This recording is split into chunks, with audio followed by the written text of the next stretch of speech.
এটা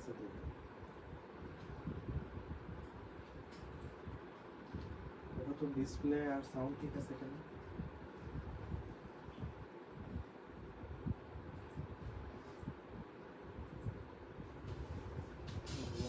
ঠিক আছে, আমার এখানে ঠিক হয়ে যাচ্ছে।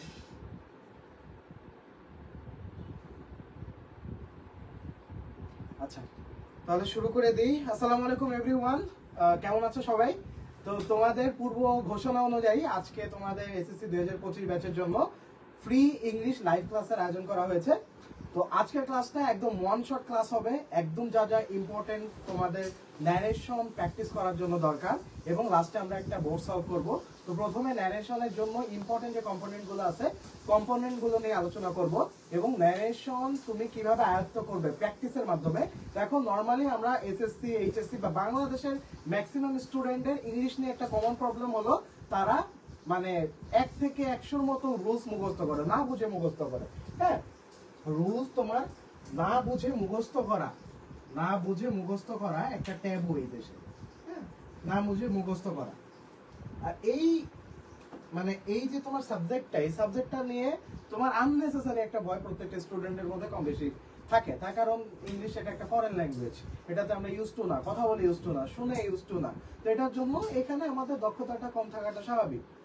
তো আজকের ক্লাসে আমি এত তোমাদের মোটিভেশন না দিই, ডিরেক্ট ন্যারেশনের যে ইম্পর্টেন্ট কম্পোনেন্টগুলো পড়লে তোমার ন্যারেশন একদম ক্লিয়ার হয়ে যাবে সেটা আলোচনা করব। ওকে, তো সবাই খাতা কলম নিয়ে বসো। খাতা কলম নিয়ে বসে তোমরা প্রত্যেকটা যে কথাগুলো বলবো কথাগুলো নোট করো, আর বন্ধুদেরকে মেনশন করে দাও যেন তারা ক্লাসটা মিস না করে। হ্যাঁ, তো ন্যারেশন, ন্যারেশন মানে কি? ন্যারেশন মানে হচ্ছে তোমার উক্তি, ঠিক আছে? তো ন্যারেশন বলতে সহজ বাংলায় আমি যদি বলি, ধরো তোমার সাথে আমি কথা বলছি, এই যে আজকে তোমার সাথে কথা বলছি, এই সেম কথাটাই তুমি যদি অন্য কারো কাছে যে রিপিট করো, অর্থাৎ কথা যদি মানে বাংলা কথা যদি বলি, একজনের কথা আরেকজনের কাছে যে তুমি বলো, হ্যাঁ, বাঙালির যেটা প্রিয় বৈশিষ্ট্য, প্রিয় স্বভাব, তো এটা যদি আরেকজনের কাছে যে বলো, তখন তোমার সেটা কি ইনডিরেক্ট স্পিচ হবে। আর আমি যে তোমার সাথে কথা বলছি, এটা হবে ডিরেক্ট স্পিচ, প্রত্যক্ষ উক্তি আর পরোক্ষ উক্তি, তাই না? আচ্ছা, তো আজকের ক্লাসে আমরা কোনো রুলস মুখস্থ করব না যে এটা করলে এটা হবে, হ্যাঁ, তোমার প্রেজেন্ট হলে পাস্টে কনভার্ট, এরকম কোনো রুলস আমরা মুখস্থ করব না। ইফ এর পরে কি প্রেজেন্ট ইনডিফিনিট, তারপরে প্রেজেন্ট পারফেক্ট, এরকম কোনো ধরনের রুলস আমরা মুখস্থ করব না। আমরা জাস্ট নরমালি যতটুকু শেখার প্রয়োজন ততটুকু শিখবো। তো চলো দেরি না করে আমরা শুরু করি। এই ক্লাসটা খুবই ফাস্ট এন্ড ফরওয়ার্ড একটা ক্লাস হবে, যতটুকু দরকার ততটুকু ক্লাস না হবে, অপ্রয়োজনীয় কোনো কথা বলা হবে না ইনশাআল্লাহ। আচ্ছা, তো দেখো, এখানে আমরা ন্যারেশনের বেসিক একটা জিনিস শিখবো, সেটা হচ্ছে একটা ন্যারেশনের এই যে স্পিচটা, এটা হচ্ছে ডিরেক্ট স্পিচ। অর্থাৎ তোমার কোটেশনের মধ্যে এই যে তোমার কোটেশন গুলো আছে, এই কোটেশনের মধ্যে যে স্পিচটা থাকে এটা কি তোমার ডিরেক্ট স্পিচ। হ্যাঁ, তো একটা ন্যারেশনে স্পিচে দুইটা পার্ট থাকে। কয়টা পার্ট থাকে? দুইটা পার্ট থাকে, ঠিক আছে? একটা হচ্ছে রিপোর্টিং স্পিচ, রিপোর্টিং স্পিচ, আর একটা হচ্ছে তোমার রিপোর্টেড স্পিচ, আর একটা কি তোমার রিপোর্টেড স্পিচ, ঠিক আছে? একটা হচ্ছে রিপোর্টিং স্পিচ আর একটা হচ্ছে তোমার রিপোর্টেড স্পিচ। এখন দেখো, আমার এই যে ডিরেক্ট ন্যারেশন, নরমালি পরীক্ষার কোশ্চেনে যেটা থাকবে সেটা আমরা সলভ করব। হ্যাঁ, আহামরি কঠিনও সলভ করব না, তারপরে অনেক সহজে সলভ করব না। অ্যাকচুয়ালি আমরা বোর্ড স্ট্যান্ডার্ডে কোশ্চেনগুলো প্র্যাকটিস করব, ঠিক আছে? আচ্ছা, দেখো, রিপোর্টিং স্পিচে আমার তিনটা কম্পোনেন্ট আছে বা তিনটা পার্ট আছে। হ্যাঁ, রিপোর্টিং স্পিচে যে সাবজেক্টটা সেটাকে আমরা বলছি রিপোর্টিং সাবজেক্ট, এবং রিপোর্টিং স্পিচের যে ভার্বটা সেটাকে আমরা বলছি রিপোর্টিং ভার্ব। হ্যাঁ, আর রিপোর্টিং স্পিচের যে অবজেক্টটা সেটাকে আমরা বলতেছি রিপোর্টিং অবজেক্ট। হ্যাঁ, তো এই যে কম্পোনেন্টগুলো, এই কম্পোনেন্টগুলো ভালো মতো খেয়াল রাখো। ন্যারেশনের ডিরেক্ট স্পিচ থেকে ইনডিরেক্ট স্পিচে কনভার্ট করার সময় আমার কয়েকটা জিনিস খেয়াল রাখতে হবে। তার মধ্যে অন্যতম রিপোর্টিং স্পিচের যে কম্পোনেন্টগুলো আছে সেখানে কিছু ক্ষেত্রে চেঞ্জ হবে। তারপরে হচ্ছে তোমার কমা এবং এই যে ইনভার্টেড কমা, এটা উঠে যাবে, উঠে যে তোমার কি ব্যবহার হবে? কনজাংশন ব্যবহার করা হবে। হ্যাঁ, তারপরে রিপোর্টিং স্পিচের যে সাবজেক্টটা, এটাকে আমরা কি বলছি? Reported subject. কি সাবজেক্ট? Reported subject. ওকে, আর রিপোর্টেড স্পিচের যে ভার্বটা দেখতে পাচ্ছি এটার নাম হচ্ছে রিপোর্টেড ভার্ব। তেমনিভাবে তোমার এই যে অবজেক্টটা, এই অবজেক্ট হচ্ছে রিপোর্টেড অবজেক্ট। তো আমরা দুইটা মেজর যে অংশ, সেই মেজর অংশটা আমরা জানলাম যে একটা হচ্ছে রিপোর্টিং স্পিচ আর একটা হচ্ছে রিপোর্টেড স্পিচ, এবং প্রত্যেকটা রিপোর্টিং এবং রিপোর্টেড স্পিচের তিনটা করে পার্ট থাকে। একটা হচ্ছে কি তোমার reporting subject, reporting verb, reporting object, আর একটা কি তোমার reported subject, reported verb, reported object. এখন আসো মেইনলি চেঞ্জেস কোনগুলাতে আসে। সর্বপ্রথম চেঞ্জ আসে তোমার রিপোর্টিং ভার্বে। কিসে? রিপোর্টিং ভার্বে। এটা 1 নাম্বার দাও যে আমার সর্বপ্রথম চেঞ্জ আসবে কিসে? রিপোর্টিং ভার্বে। হ্যাঁ, রিপোর্টিং ভার্বে, রিপোর্টিং ভার্ব, এটা হচ্ছে সর্বপ্রথম আমার চেঞ্জ আসবে এই জায়গাতে। তারপরে আমার চেঞ্জ আসবে যে কমা এবং ইনভার্টেড কমা উঠে যাবে। কি উঠে যাবে? কমা এবং ইনভার্টেড কমা উঠে যাবে, উঠে যাবে, উঠে যাবে। উঠে যেয়ে আমার কনজাংশন ব্যবহার করা হবে। কি ব্যবহার করা হবে এটা আমরা পরে বলতেছি। হ্যাঁ, এটা হচ্ছে তোমার 2 নাম্বার। এই যে কমা এবং ইনভার্টেড কমা এটা উঠে যে, এটা হচ্ছে 2 নাম্বার চেঞ্জ, এটা হচ্ছে 1 number change.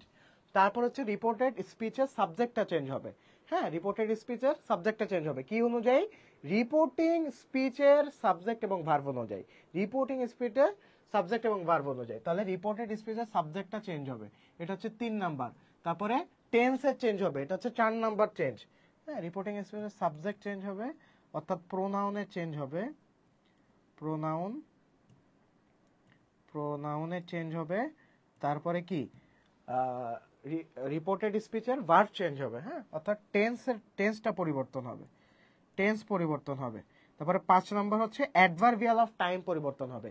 Adverbial of time কি? সময় নির্দেশককে আমরা অ্যাডভার্বিয়াল অফ টাইম বলে থাকি। এটা একটু নোট করে নাও যে অ্যাডভার্বিয়াল অফ টাইম কি। অ্যাডভার্বিয়াল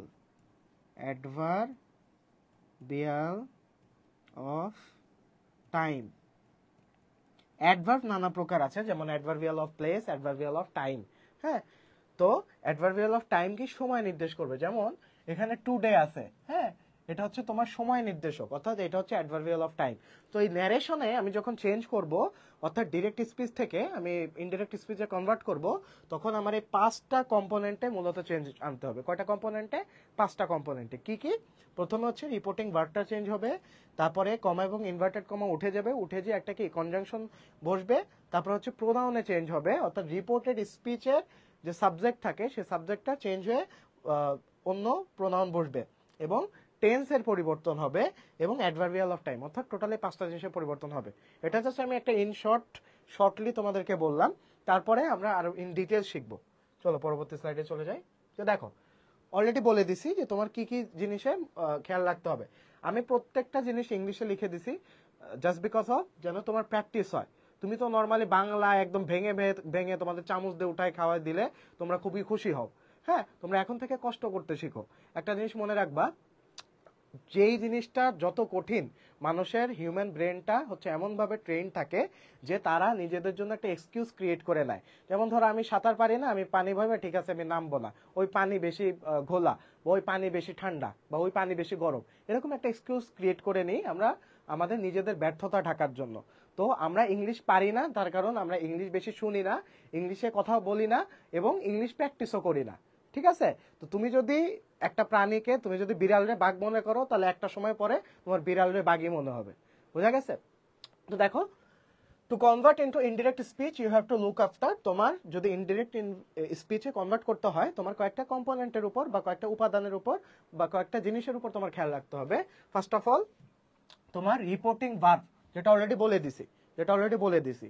হ্যাঁ, রিপোর্টিং ভার্ব তোমার চেঞ্জ হবে, কনজাংশন বসবে, পার্সন চেঞ্জ হবে, টেন্সের পরিবর্তন হবে, এবং অ্যাডভার্বিয়াল অফ টাইমের পরিবর্তন হবে। অর্থাৎ এই 5টা জিনিস তোমার পরিবর্তন হবে, যেটা অলরেডি আমি এক্সপ্লেন করে দিয়েছি।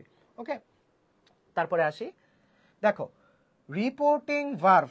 হ্যাঁ, রিপোর্টিং ভার্বের মধ্যে, হ্যাঁ, এখন আমরা হচ্ছে প্রথম স্টেপে যাব। প্রথমে আমার কি চেঞ্জ করা লাগবে? Reporting verb. কি চেঞ্জ করা লাগবে? Reporting verb.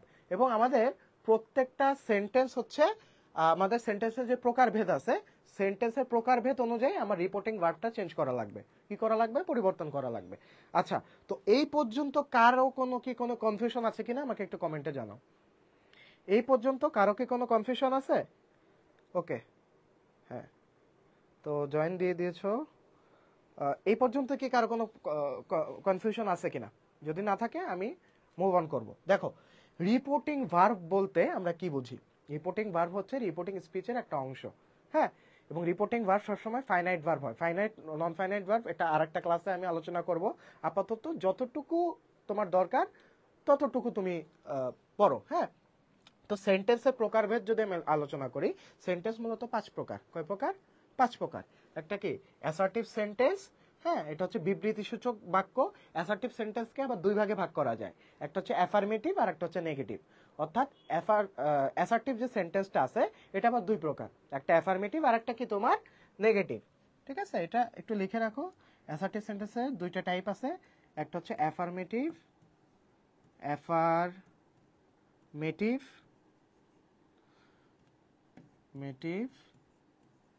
আর একটা হচ্ছে তোমার নেগেটিভ।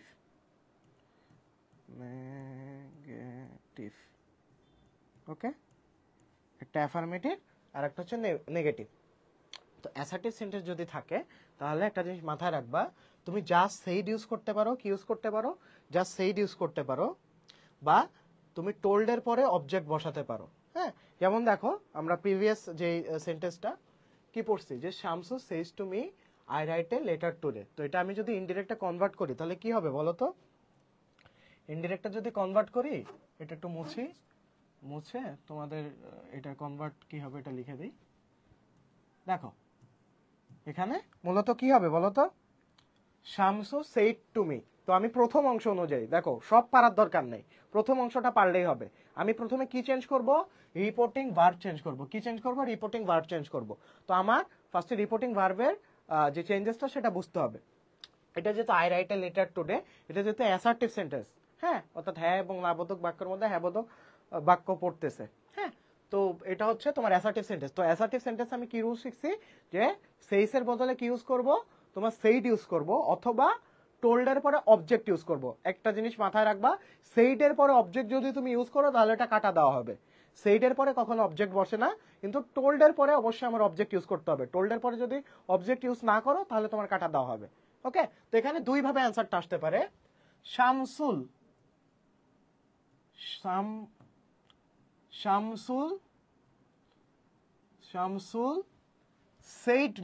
said to me, হ্যাঁ, শামসুল said to me, এটা একটা অ্যান্সার মানে ফার্স্ট পার্টের।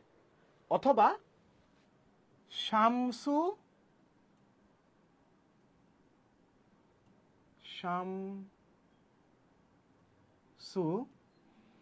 told me, হ্যাঁ, শামসু told me। আচ্ছা, এখানে একটা জিনিস একটু কারেকশন হবে, সেটা হচ্ছে শামসু সেইড হবে, জাস্ট, হ্যাঁ, জাস্ট সেইড হবে। তো দেখো আমি একটা জিনিস বলছিলাম যে যদি তুমি সেইড ইউজ করো তাহলে পরবর্তীতে অবজেক্ট দেওয়ার দরকার নেই। এখানে অবজেক্ট কোনটা, রিপোর্টিং অবজেক্ট কোনটা? মি। তাহলে সেইডের পরে কখনো মি দেওয়ার দরকার নেই। তো প্রথমে যেটা বলছিলাম ওটা ভুল হয়েছিল। তো শামসু সেইড পর্যন্ত এটা ওকে, ঠিক আছে। হ্যাঁ, এই পর্যন্ত এটা ঠিক আছে, এটা ঠিক আছে। যদি আমি সেইডের পরে আমি মি দিতাম তাহলে এটা ভুল হতো। ওকে, কারণ সেইডের পরে কখনো অবজেক্ট বসে না। তেমনি ভাবে শামসু টোল্ড মি, এখানে আবার আমি যদি জাস্ট শামসু টোল্ড দিতাম, শামসু টোল্ড দ্যাট, তাহলে কিন্তু ভুল হতো। কেন ভুল হতো? কারণ টোল্ডের পরে আমার অবশ্যই রিপোর্টিং অবজেক্ট ব্যবহার করতে হবে। কি ব্যবহার করতে হবে? রিপোর্টিং অবজেক্ট ব্যবহার করতে হবে। আমি বলছিলাম যে রিপোর্টিং স্পিচের এতটুকু হচ্ছে রিপোর্টিং স্পিচ, এই পার্টটা শামসু সেজ টু মি। তো এই পার্টটা হচ্ছে রিপোর্টিং স্পিচ, রিপোর্টিং স্পিচের এটা হচ্ছে reporting subject, reporting verb, reporting object. তো আমার ফার্স্ট রুল অনুযায়ী তোমার শামসু টোল্ডের পরে অবশ্যই অবজেক্ট ব্যবহার করতে হবে, তো এই জন্য টোল্ডের পরে মি। তো এই দুইটা অ্যান্সারে কি তোমার কারেক্ট। শামসু সেইড দিতে পারো অথবা শামসু টোল্ড মি দিতে পারো, তো দুইটা অ্যান্সারই কারেক্ট। তুমি কি বুঝতে পারছো? তোমরা যারা ক্লাস করছো বুঝতে পারছো এতটুকু? যদি বুঝতে পারো ইয়েস লেখো কমেন্টে। হ্যাঁ, আচ্ছা, তো গেল। তো আমরা কোথায় ছিলাম? এই যে অ্যাসার্টিভ সেন্টেন্সে ছিলাম। অ্যাসার্টিভ সেন্টেন্সে কি টোল্ড প্লাস অবজেক্ট বসে অথবা তোমার সেইড বসবে। তারপরে এটা যদি ইন্টারোগেটিভ সেন্টেন্স থাকে, ভালো মতো লক্ষ্য করো, ইন্টারোগেটিভ যদি সেন্টেন্স থাকে তাহলে আমি আস্ক দিব, কি দিব, আস্ক দিব, হ্যাঁ, অর্থাৎ সেইট অথবা টোল্ডের বদলে আস্ক দিব যদি ইন্টারোগেটিভ সেন্টেন্স থাকে। ইন্টারোগেটিভ সেন্টেন্স আবার দুই প্রকার হয়, ইয়েস নো কোশ্চেন আর হচ্ছে তোমার ডাব্লিউএইচ কোশ্চেন, ঠিক আছে? তো ইয়েস নো কোশ্চেন এবং ডাব্লিউএইচ কোশ্চেন ইন্টারোগেটিভ সেন্টেন্স এই দুই প্রকার। তো ইন্টারোগেটিভ সেন্টেন্সের ক্ষেত্রে আমরা যখন কনজাংশন ইউজ করব ওখানে কিছু স্লাইড চেঞ্জেস আসবে, ওটা যখন সেকেন্ড পার্টে যাব তখন আমরা আলোচনা করব। আপাতত ফার্স্ট পার্টটুকু মনে রাখো। অর্থাৎ এখানে যদি question Shamsu says to me what do you want, Shamsu says to me what do you want, এটা যদি থাকতো তাহলে এখানে আমি কি দিতাম, শামসু সেড দিতাম নাকি শামসু টোল্ড মি দিতাম? দুটার একটাও দিতাম না, দিতাম কি Shamsu asked me, Shamsu asked me. কারণ ইন্টারোগেটিভ সেন্টেন্স হলে আমার রিপোর্টিং ভার্ব কি করতে হবে, আস্ক দিয়ে তোমার রিপোর্টিং ভার্ব বসাতে হবে, রিপোর্টিং ভার্বে চেঞ্জেস আনতে হবে। ওকে, তো দেখো আস্কড ইউজ হবে, কি ইউজ হবে, আস্কড ইউজ হবে। তারপরে দেখো ইম্পারেটিভ সেন্টেন্স। দেখো ইম্পারেটিভ সেন্টেন্স মূলত তোমার ওই যে আদেশ, নিষেধ, অনুরোধ, হ্যাঁ, এই যে তোমার এক্সপ্রেশন গুলা, এই যে তোমার লিস্ট অফ এক্সপ্রেশন গুলা, এই লিস্ট অফ এক্সপ্রেশন গুলা তোমার ইম্পারেটিভ সেন্টেন্সে ইউজ হয়, হ্যাঁ। এবং রিকোয়েস্টে দেখো রিকোয়েস্ট, অর্ডার্ড, অ্যাডভাইস, টোল্ড। একটা ট্রিক শিখাই দিই, ছোট একটা ট্রিক শিখাই দিই। তুমি যদি বুঝতে না পারো যে এই সেন্টেন্সটা কি ধরনের এক্সপ্রেশন দিয়েছে, তাহলে তুমি জাস্ট টোল্ড ইউজ করবা। দেখো তুমি সেন্টেন্সটা পরে তুমি বুঝতে পারছো না যে এখানে কি রিকোয়েস্ট বুঝাইছে নাকি এখানে অর্ডার বুঝাইছে, অর্থাৎ নির্দেশ দেওয়া, অর্ডার মানে কি নির্দেশ দেওয়া, হ্যাঁ, বা ফরবিড বুঝাইছে, এখানে কি নিষেধ বুঝাইছে, ফরবিড মানে কি নিষেধ করা, তাই না? এখানে কি নিষেধ বুঝাইছে নাকি অ্যাডভাইস বুঝাইছে, উপদেশ দেওয়া বুঝাইছে? তো এইরকম এক্সপ্রেশন যদি তুমি ধরতে না পারো তাহলে একটা ট্রিক শিখাই দিই, সেটা হচ্ছে তুমি টোল্ড ইউজ করবা, টোল্ডের পরে অবজেক্ট ইউজ করবা। বোঝা গেছে? তুমি যদি ইম্পারেটিভ সেন্টেন্সের এক্সপ্রেশন ধরতে না পারো, তোমার কাটার কোনো সুযোগ নাই, কাটার কোনো সুযোগ নাই। তাহলে ইম্পারেটিভ সেন্টেন্সের এক্সপ্রেশন যদি ধরতে না পারো, অর্থাৎ এখানে রিকোয়েস্ট বুঝিয়েছে নাকি অর্ডার বুঝিয়েছে নাকি তোমার অ্যাডভাইস বুঝিয়েছে, এই যদি তুমি এক্সপ্রেশনটা ধরতে না পারো, ক্যাচ না করতে পারো, you can use always told. এবং টোল্ডের পরে অবশ্যই কি ইউজ করতে হবে বলো তো, কি ইউজ করতে হবে, অবজেক্ট ইউজ করতে হবে। কি ইউজ করতে হবে, অবজেক্ট ইউজ করতে হবে। ভেরি গুড, অবজেক্ট ইউজ করতে হবে। ওকে, তারপরে দেখো অপটেটিভ সেন্টেন্স, এটার মানে হচ্ছে ইচ্ছাসূচক বাক্য। কি, ইচ্ছাসূচক বাক্য। অর্থাৎ আমরা যখন কোনো প্রে করি বা উইশ করি, হ্যাঁ, তখন আমরা অপটেটিভ সেন্টেন্স মূলত আমরা তৈরি করি, হ্যাঁ। তো উইশ অথবা প্রে থাকবে বা উইশ বা প্রে ইউজ করতে হবে যদি বোঝায় যে অপটেটিভ সেন্টেন্স বা ইচ্ছাসূচক বা প্রার্থনা সূচক যদি বাক্য বোঝায়। ওকে, এটা কিন্তু আমরা ফার্স্ট পার্ট পড়তেছি, অর্থাৎ রিপোর্টিং ভার্বের কি কি চেঞ্জ আসবে অতটুকু শিখতেছি, জাস্ট এতটুকু ফার্স্ট পার্ট। ওকে, তারপরে এক্সক্লেমেটরি সেন্টেন্সে তোমার কি থাকবে, যদি তোমার যে এক্সক্লেমেশনটা বা উচ্ছ্বাসটা যদি তোমার আনন্দ রিলেটেড হয় তাহলে এক্সক্লেমড উইথ জয়, হ্যাঁ, এক্সক্লেমড উইথ প্লেজার, অথবা এক্সক্লেমড উইথ সরো বা গ্রিফ হবে, হ্যাঁ। সরোর আরেকটা কি দিতে পারো, গ্রিফ দিতে পারো। গ্রিফ মানে কি বিমর্ষ থাকে, গ্রিফ ইউজ করতে পারো। ওকে, এক্সক্লেমড উইথ জয় বা এক্সক্লেমড উইথ কি তোমার হ্যাপিনেস, বা এক্সক্লেমড উইথ সরো বা গ্রিফ।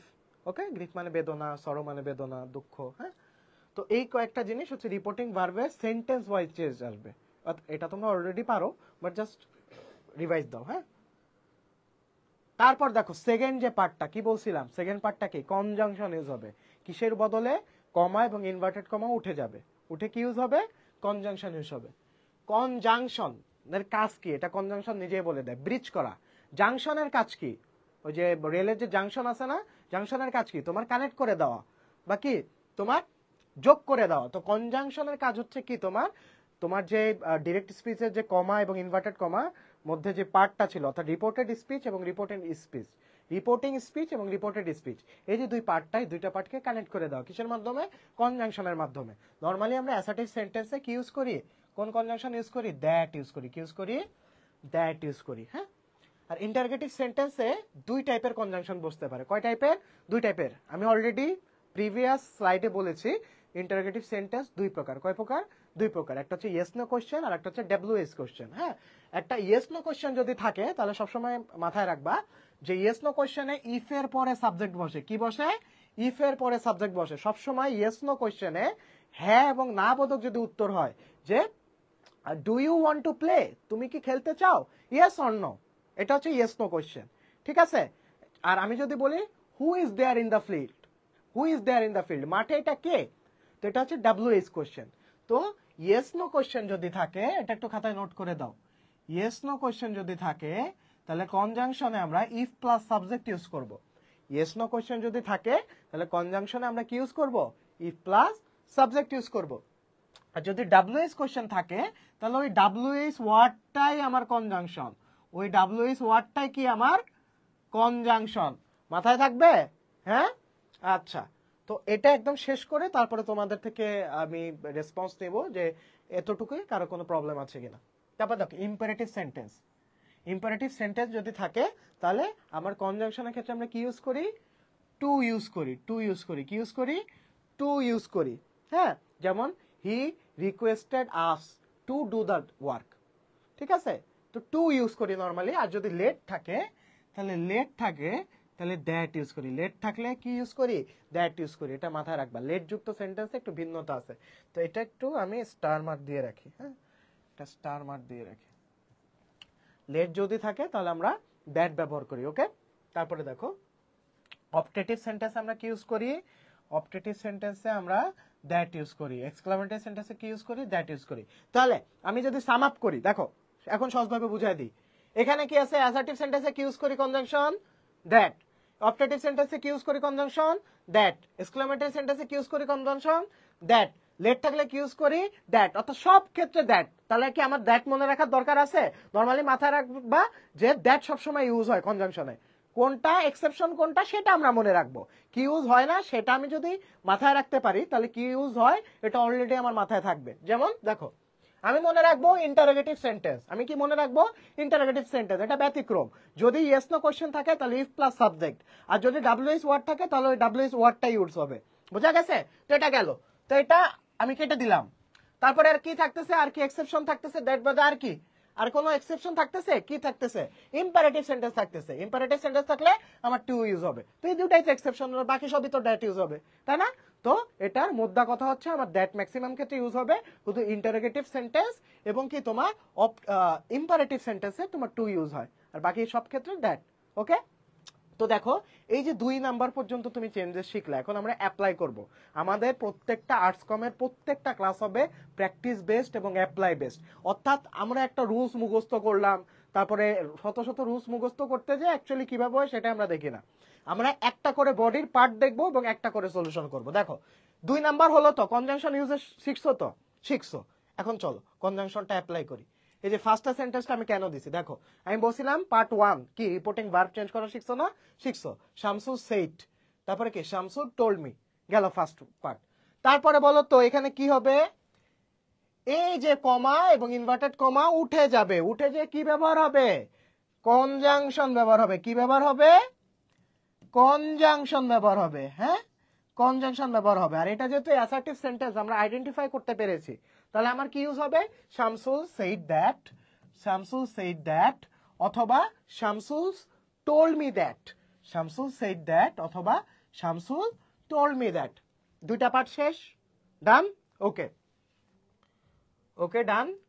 তো এখন 3 নাম্বার পার্টে যাওয়ার আগে তোমাদের থেকে একটু রেসপন্স নিয়ে নিই যে এতটুক যে আমি এক্সপ্লেইন করলাম এতটুকু কারো কোনো প্রবলেম আছে কিনা, এতটুকু কারো কোনো প্রবলেম আছে? আচ্ছা, এতটুকু ইনশাল্লাহ কারো কোনো প্রবলেম নাই, আচ্ছা নো প্রবলেম, ভেরি গুড।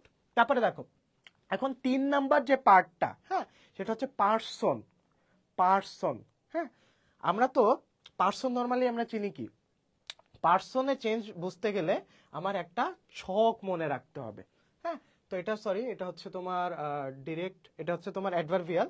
তো পার্সন আমি তোমাদেরকে শিখাই দিচ্ছি পার্সন তুমি কিভাবে তো তুমি পরিবর্তন করবা, হ্যাঁ। তো এখানে 3টা কবিতার শব্দ মনে রাখতে হবে, কবিতার মতো করে আমরা শিখবো। একটা জিনিস মাথায় রাখবা যে ফার্স্ট পার্সন, রুলস লিখে রাখো, first person, first person follow the subject, subject, second person follows the object, কিচ্ছু বোঝা লাগবে না, জাস্ট যা লিখতে বলছি ততটুক লেখো, কিচ্ছু বোঝা লাগবে না। হ্যাঁ, second person follows the object, third person has no change, মানে থার্ড পারসন কখনো পরিবর্তন করা লাগে না। Third person has no change, third person has no change. আচ্ছা, তো আমরা একটু কমেন্টে দেখে আসি যে কারো কোনো প্রবলেম। আচ্ছা, ইম্পারেটিভটা একটু বুঝাই দেন ভাই। আচ্ছা, ইম্পারেটিভটা তোমাকে বুঝাই দিচ্ছি। দেখো, ইম্পারেটিভ সেন্টেন্স মূলত, তোমার ইম্পারেটিভ সেন্টেন্স ইংলিশটা মনে রাখা লাগবে না। আমরা যখন বাংলা বাক্য ব্যবহার করি, কিছু কিছু বাক্যে আমরা আদেশ বুঝাই, এই তুমি এই কাজটা করো, তুমি ফুটবল আজকে নিয়ে মাঠে আসবা। এটা কি অর্ডার দিলাম, আমি তোমাকে কি দিলাম, অর্ডার দিলাম। আর আমি তোমাকে বললাম যে রাব্বি প্লিজ কালকে বিকালে তুমি কি ফুটবলটা আনতে পারবে, এই যে তোমাকে কি করলাম, রিকোয়েস্ট করলাম। তো এটা হচ্ছে এক্সপ্রেশন। ইম্পারেটিভ সেন্টেন্সে তোমার মূলত আদেশ, নিষেধ, অনুরোধ, এই টাইপ এক্সপ্রেশন প্রকাশ পায়। বোঝা গেছে? তো আদেশ, নিষেধ, অনুরোধ, হ্যাঁ, তো এই টাইপের যদি আমরা এক্সপ্রেশন দিই বা এই টাইপের যদি বাক্য ব্যবহার করি, সেটাকে আমরা বলতেছি ইম্পারেটিভ সেন্টেন্স।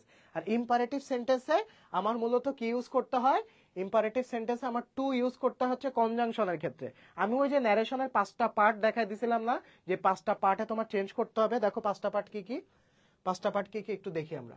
দেখো, ফার্স্ট পার্ট কোনটা, আমার হচ্ছে এইটা। হ্যাঁ, পার্টগুলো আমি তোমাদের বক্স করে দিই। এটা হচ্ছে নাম্বার 1। এটার নাম কি ভাইয়া? এটার নাম হচ্ছে তোমার রিপোর্টিং ভার্ব। কি নাম? Reporting verb. তো এটাতে ফার্স্ট আমরা চেঞ্জ করছি। তো রিপোর্টিং ভার্বই আমার হচ্ছে 5টা সেন্টেন্স ওয়াইজ চেঞ্জ হবে। অ্যাসার্টিভ যদি থাকে তাহলে তোমার কি ইউজ হবে, রিপোর্টিং ভার্বে কি বসবে, টোল্ড প্লাস অবজেক্ট বসবে অথবা সেইড বসবে, তাই না? প্লাস যদি ইন্টারোগেটিভ থাকে তাহলে আস্কড বসবে। ঠিক আছে? তো এটা হচ্ছে আমার 5টা সেন্টেন্স ওয়াইজ রিপোর্টিং ভার্বটা চেঞ্জ হবে। বোঝা গেছে? আচ্ছা, তারপরে সেকেন্ড পার্টটা হচ্ছে কমা এবং ইনভার্টেড কমা উঠে আমার কি বসবে, কমা এবং ইনভার্টেড কমা উঠে আমার হচ্ছে কনজাংশন বসবে। তো এই ক্ষেত্রে আমার 5টা সেন্টেন্সের যে টাইপ, এই 5টা সেন্টেন্সের টাইপ ওয়াইজ আমার চেঞ্জ হবে। যদি সেন্টেন্সটা তুমি বুঝতে পারো, এই সেন্টেন্সটা যেমন দেখেই বুঝছো যে এটা হচ্ছে তোমার অ্যাসার্টিভ সেন্টেন্স। এখানে কি কোথাও আদেশ, অনুরোধ কিছু আছে? নাই। এখানে কি তোমার কোনো কোশ্চেন মার্ক আছে? নাই। তার মানে এটা ইন্টারোগেটিভও না, তাই না? এখানে কি কোনো প্রার্থনা সূচক কোনো বাক্য আছে যে লং লিভ কিং, দীর্ঘজীবী হও রাজা, এরকম কোন সেন্টেন্স আছে? নাই। তো এটা নরমাল একটা বিবৃতি সূচক বাক্য, যেমন I write a letter today, যেমন আজকে আমি একটা কি চিঠি লিখবো, তো এটা নরমাল বিবৃতি সূচক বাক্য। Normal statement, general statement. তো এটা আমরা বুঝতেছি এটা অ্যাসার্টিভ সেন্টেন্স। তো অ্যাসার্টিভ সেন্টেন্সের পার্ট 1-এ কি ছিল, যে পার্ট 1-এ আমার হচ্ছে রিপোর্টিং ভার্ব চেঞ্জ হবে। তো রিপোর্টিং ভার্বে আমি জাস্ট সেইড দিতে পারি অথবা টোল্ড এর পরে অবজেক্ট বসাতে পারি। কিসের অবজেক্ট? রিপোর্টিং স্পিচের অবজেক্ট। রিপোর্টিং স্পিচের অবজেক্ট কোনটা? রিপোর্টিং সাবজেক্ট হচ্ছে এটা, রিপোর্টিং ভার্ব হচ্ছে সেইস, আর রিপোর্টিং অবজেক্ট হচ্ছে মি। ওকে, তো সেইডের পরে কখনো মি বসানো যাবে না। কি বসানো যাবে না? মি। অর্থাৎ এখানে যাই থাকুক, যেই অবজেক্টই থাকুক, ওটা আমরা কি ইউজ করতে পারবো? পারবো না। তো এখানে সেইডের পরে ডিরেক্ট আমরা দ্যাট ব্যবহার করব। এবং এখানে দেখো শামসু টোল্ড মি কেন দিলাম, কারণ টোল্ডের পরে আমরা সবসময় অবজেক্ট ইউজ করতে হবে। এটা হচ্ছে তোমার রুলস বা নিয়ম। ওকে, তো এটা হলো পার্ট 1, এটা হচ্ছে 1 নম্বরে চেঞ্জ করলাম। তারপর হচ্ছে পার্ট 2 আমি কি বলছিলাম, যে কমা এবং ইনভার্টেড কমাটা উঠে যাবে। উঠে কি বসবে? একটা কনজাংশন বসবে। তো কনজাংশন, জাংশনের কাজ কি? যুক্ত করে দেওয়া বা সংযুক্ত করে দেওয়া, কানেক্ট করে দেওয়া, রাইট? তো জাংশনের কাজ হচ্ছে কানেক্ট করে দেওয়া। তো এখানে আমার অ্যাসার্টিভ সেন্টেন্স যদি থাকে তাহলে কি কনজাংশন ব্যবহার করতে হবে বলছিলাম, এটা হচ্ছে দ্যাট ব্যবহার করতে হবে। কি ব্যবহার করতে হবে? দ্যাট ব্যবহার করতে হবে। দেখো ভালো মতো মনোযোগ দাও। প্রথমে কি রিপোর্টিং ভার্ব চেঞ্জ করলাম, তারপরে কি কমা এবং ইনভার্টেড কমা উঠাই দিলাম, উঠাই দিয়ে কি করলাম? কনজাংশন ইউজ করলাম, রাইট? তো দেখো কোন জায়গায় কি কি ইউজ করতে হবে আমি কিন্তু বলে দিছি অলরেডি। রিপোর্টিং ভার্বে তোমার অ্যাসার্টিভ সেন্টেন্স হলে টোল্ড প্লাস অবজেক্ট বসবে অথবা সেইড বসবে। তারপরে ইন্টারোগেটিভ সেন্টেন্স হলে আস্কড বসবে। ইম্পারেটিভ সেন্টেন্স হলে রিকোয়েস্টেড, অর্ডার্ড, অ্যাডভাইস, টোল্ড বসবে।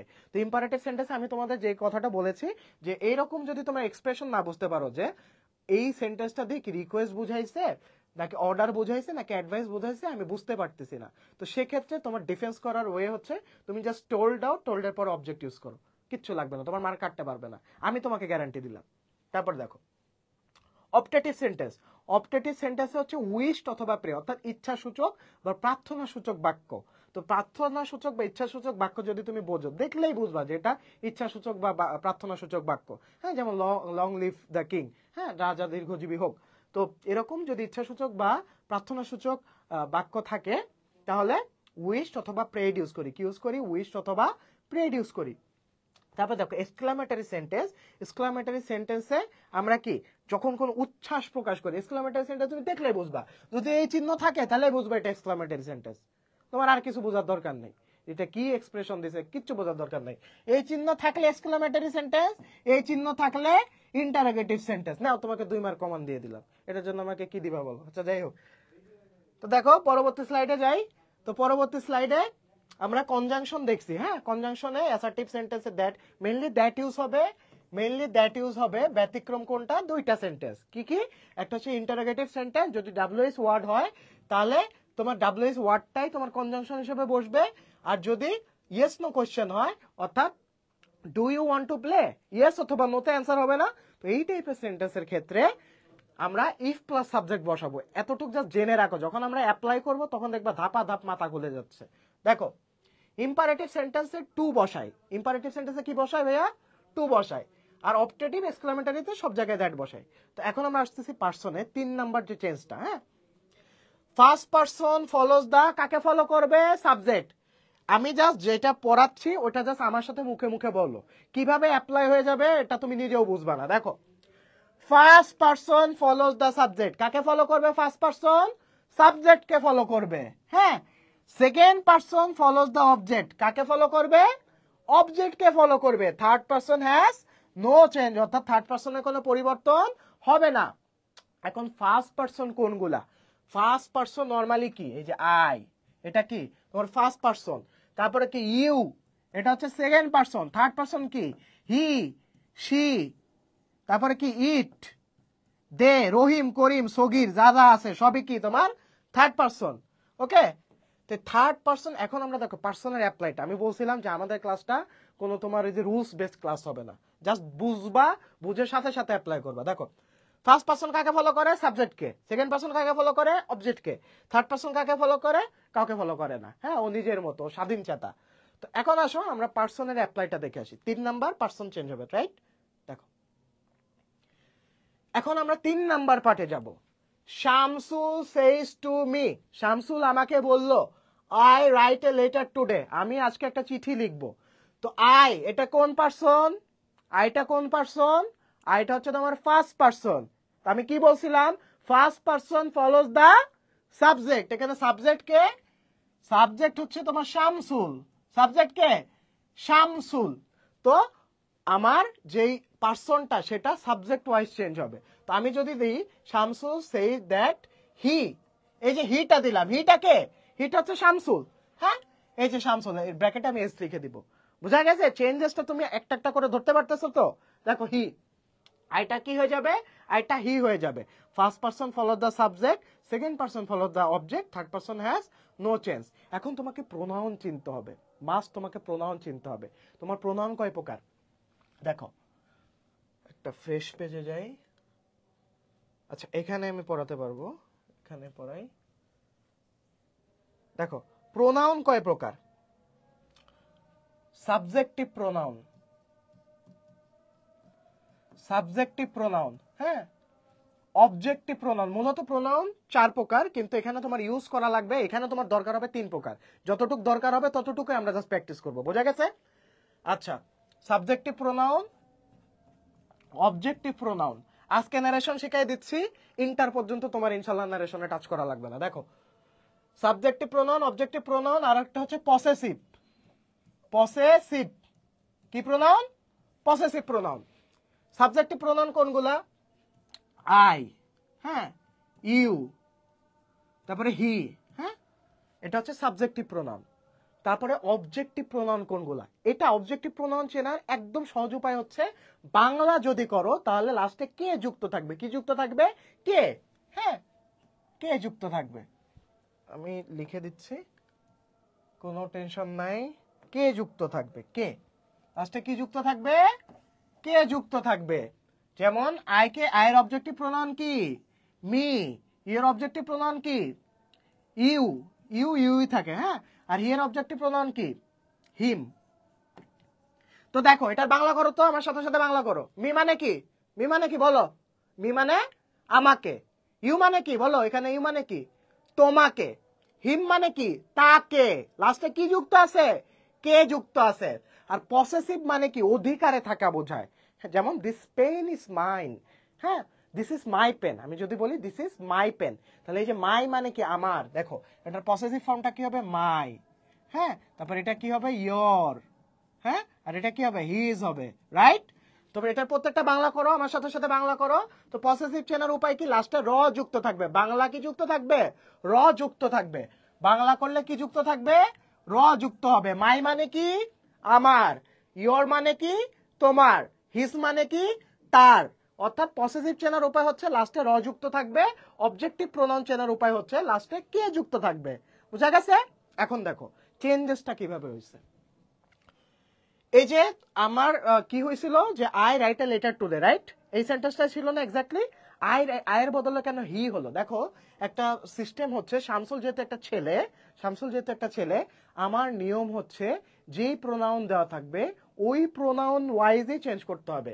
এখানে সাবজেক্টিভ প্রোনাউন দেওয়া ছিল আইটা হয়ে গেছে কি? হি হয়ে গেছে। যদি দেওয়া থাকতো মিটা কি হয়ে যেত? হিম হয়ে যেত। বোঝা গেছে?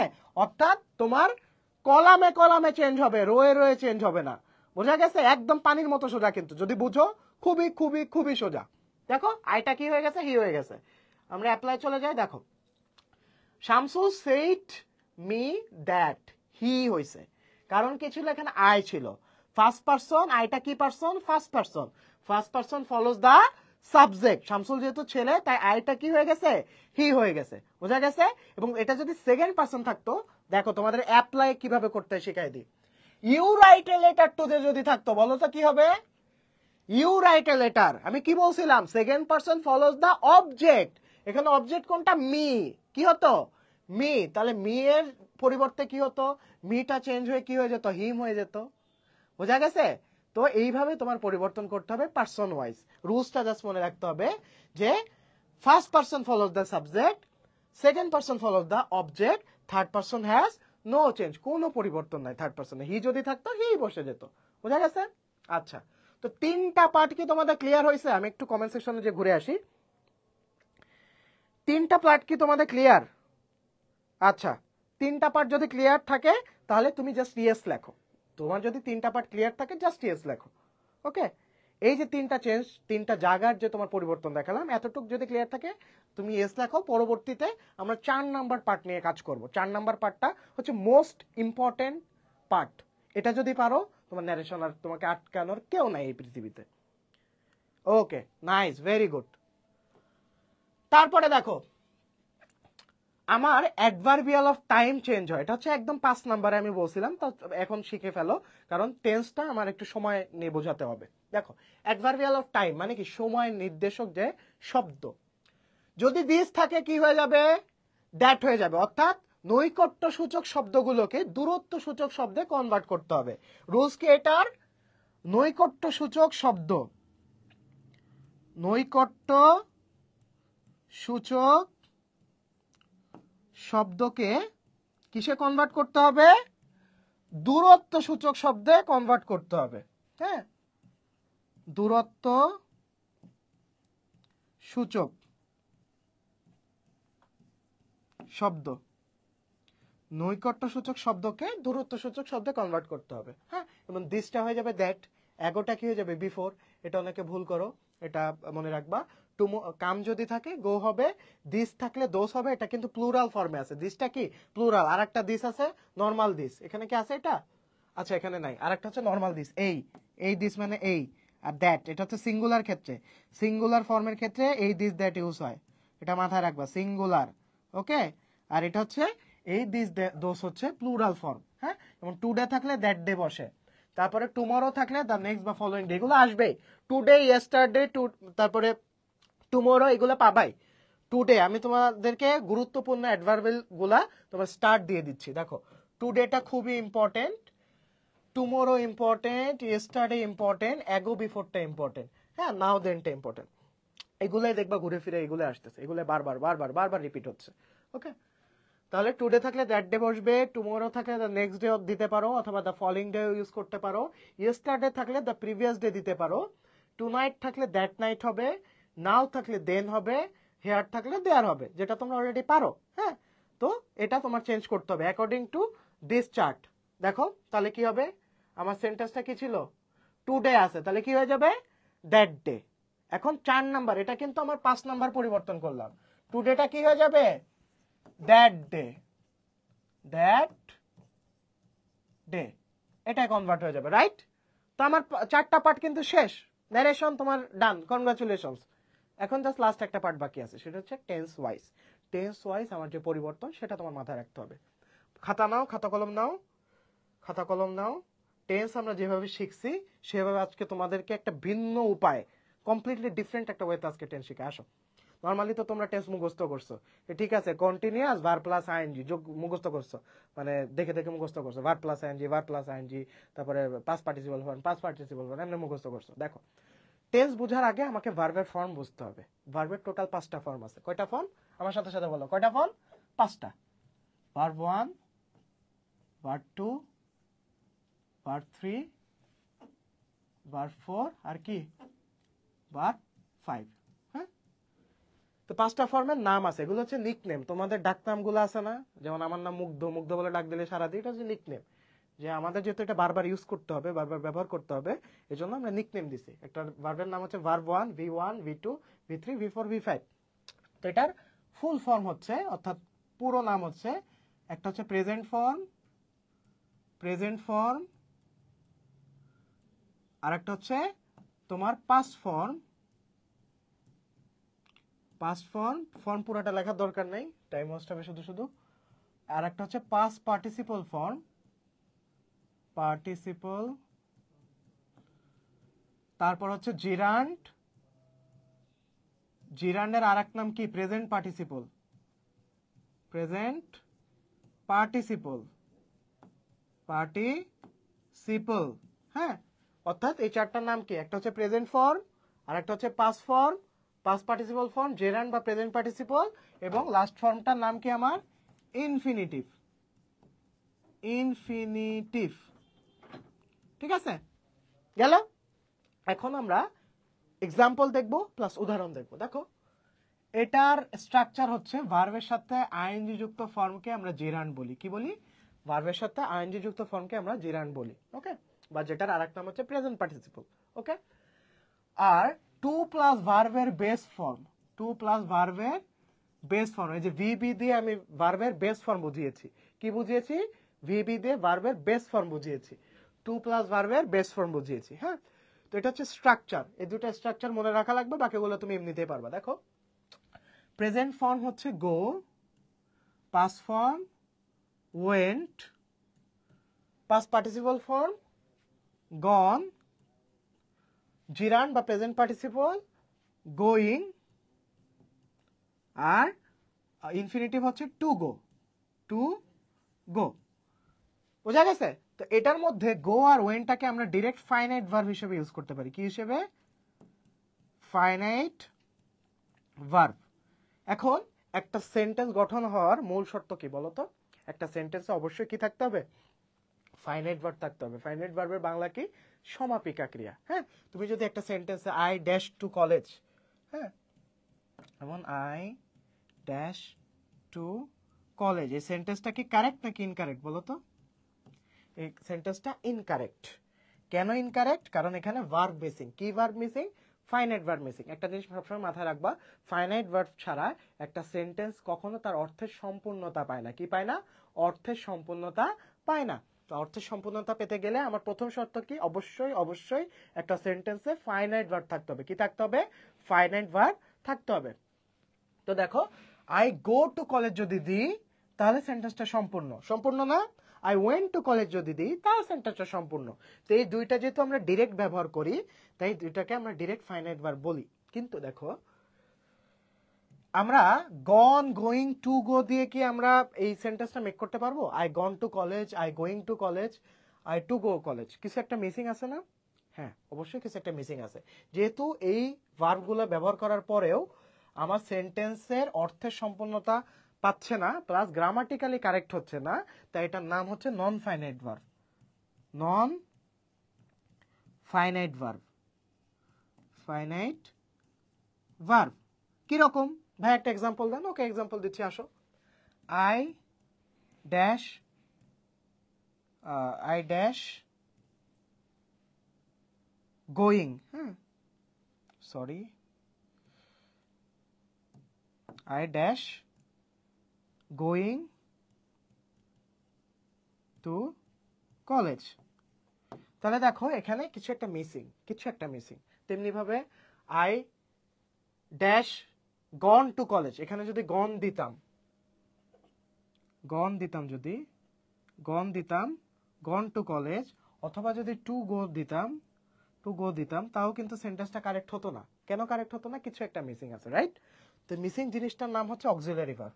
এখানে যদি এম বসায় দাও, সেন্টেন্সটা কারেক্ট হয়ে যাবে। হ্যাঁ, I am going to college. এখানে তুমি হ্যাভ বসায় দাও, I have gone to the college, সেন্টেন্সটা কারেক্ট হয়ে যাবে। এখানে তুমি হ্যাভ বসায় দাও, তোমার সেন্টেন্সটা কারেক্ট হয়ে যাবে, I have to go to the college. তো শর্ত কি? শর্ত আমি বলছিলাম যে একটা সেন্টেন্স যদি কারেক্ট হতে হয় অবশ্যই ফাইনাইট ভার্ব হতে হবে, রাইট?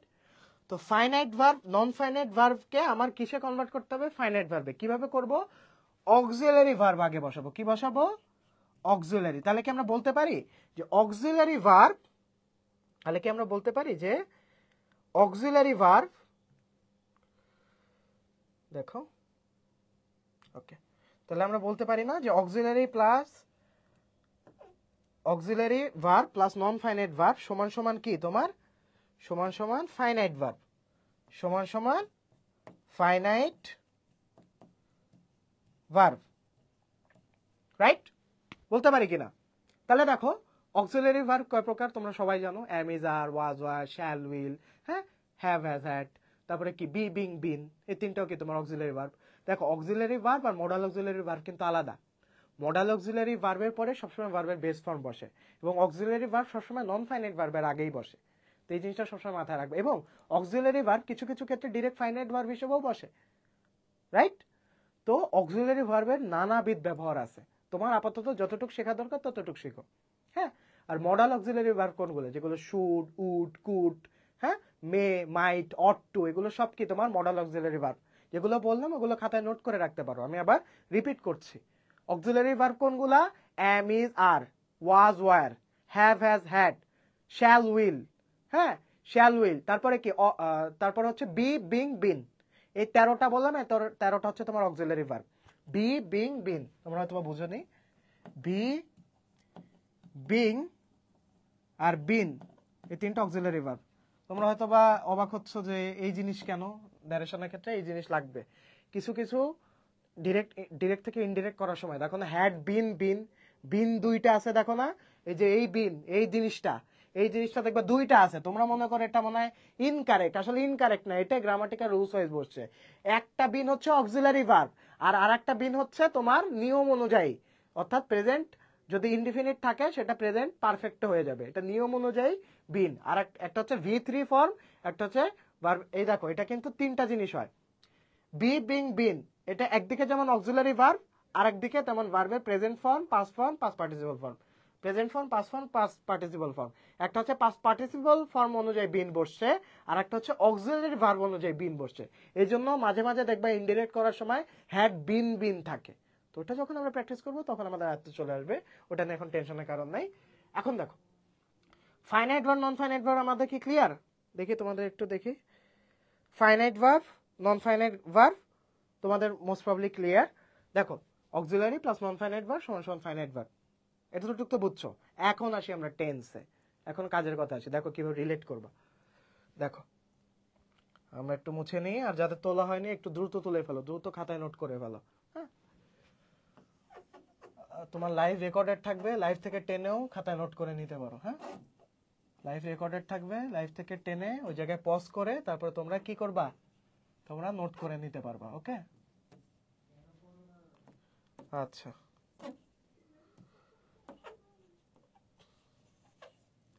এখন আমরা মূল শিফটিং এ যাব, অর্থাৎ ন্যারেশনে তোমার যে টেন্সের চেঞ্জ আছে সেটাতে যাব। টেন্স তো নরমালি তোমরা মুখস্থ করছো, কিন্তু তোমরা বুঝোনি, না বুঝে মুখস্থ করছো, এই জন্য তোমরা ভুগো বেশি পরীক্ষার হলে বা এক্সাম হলে। না বুঝে মুখস্থ করো তোমরা।